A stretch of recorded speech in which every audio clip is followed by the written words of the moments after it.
L-analista politiku David Spitali Ġinġel ikkritika il-politika populista u tal-lemin estrem tal-Partit Nazzjonalista dwar il-barranin fostna. Dan wara l-eks kap nazzjonalista Adrian Delia fil-Parlament irrefera għal postijiet fejn konċentrazzjoni ta' barranin bħala ta' tkexkix. F'kitba fuq il-medja soċjali, Spitali Ġinġel qal li din in-narrattiva invelenuża u xenofobika waqt li qed tqarraq dwar realtà ta' pajjiżna. Sostna kif Malta għandha bżonn il-ħaddiema barranin f'setturi tant importanti kif bħal pajjiżi oħrajn żviluppati għandna nuqqas ta' ħaddiema f'xogħlijiet lil Maltin ma jridux jagħmluh. Dan ukoll anke minħabba il-progress ekonomiku u soċjali biż-żgħażagħ Maltin illum il-ġurnata ifittxu karrieri ta' kwalità ogħla. Spitali Ġinġel wissal hekk pajjiżna ineħħi l-ħaddiema barranin ix-xogħlijiet kollha jridu jsiru mill-Maltin waqt li setturi bħat-turiżmu u l-kura tal-anzjani u tas-saħħa jifqu minnu fih u għadda messaġġ il-Partit Nazzjonalista biex jaqaf jimbotta il-mibeda f'pajjiżna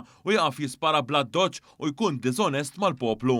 Sattant dwar id-diskors ta' Adrian Delia fl-istituzzjoni tal-pajjiż, il-kap attwali nazzjonalista Elix Borg baqa' mal-issen l-ebda kelma. Sorsi mill-qalba tad-Dar Ċentrali qalu lil One News li Delia ħarridni fideh waqt li Borg qed jinżamm biss iżjed biex jidher tant li wkoll qed jitkellem mill-inqas pubblikament.